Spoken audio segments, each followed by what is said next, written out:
Question 7. We're told Roxanne organised a fundraising charity run at her school. Here's part of the spreadsheet that she used to record information about each student who took part. So we've got school year, age, gender and amount raised.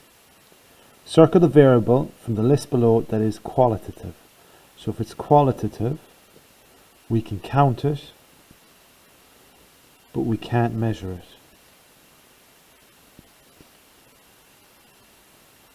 So we can measure how much money is raised. We could measure people's ages. They overlap sometimes.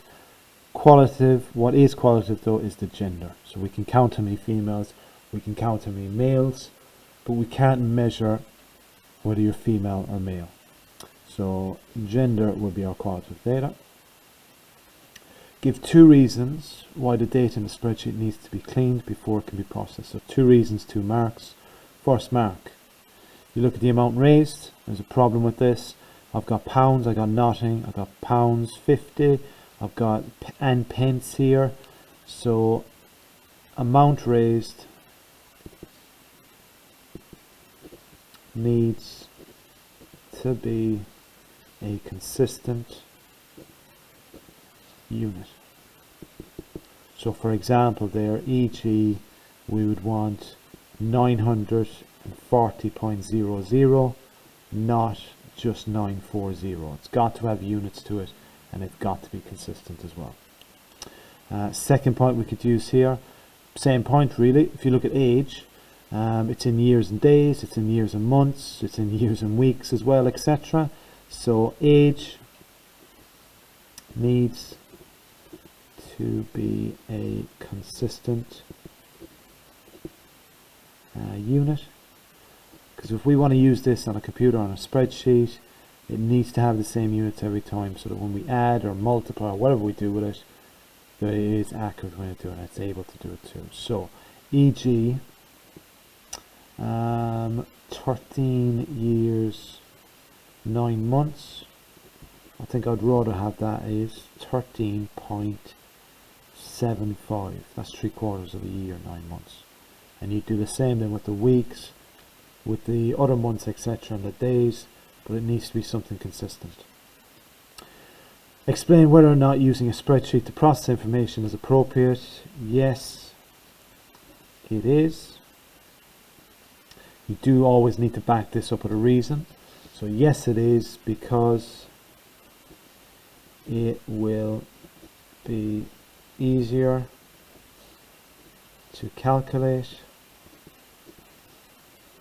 and generate graphs.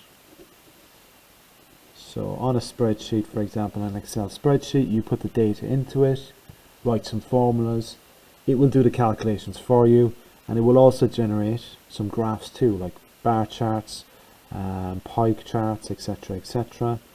So it does make it a lot easier for you. Good afternoon, this is a student announcement. Could Shona Rose Smith please come to reception? Shona Rose Smith to reception. Thank you. Question D. A total of £351 is raised. There's 26 students in year 10 who took part in the run. Show that the mean amount raised by the year 10 students is £13.50. So this is literally calculate the mean amount raised. So it'll be 351 the total divided by 26 students. So we do that in our calculator and it should give us the answer that it's already given us. There it is, 13.5. So equals 13.5. What it's looking for there is just you showing how to get the mean, how to calculate the mean. Roxanne wants to display information about the amount raised by each year group. She plans to use a poster to be seen by visitors to the school. Circle the type of diagram from the list below that will be best to use for this target audience. So if it's visitors to a school, it needs to be something that catches them straight away. It needs to be something very easy to see. So it's easy to see what's the most popular, what's the least popular, etc. And that would be a bar chart. Sorry, a pie chart I should say. So it's easy to see which is the biggest section.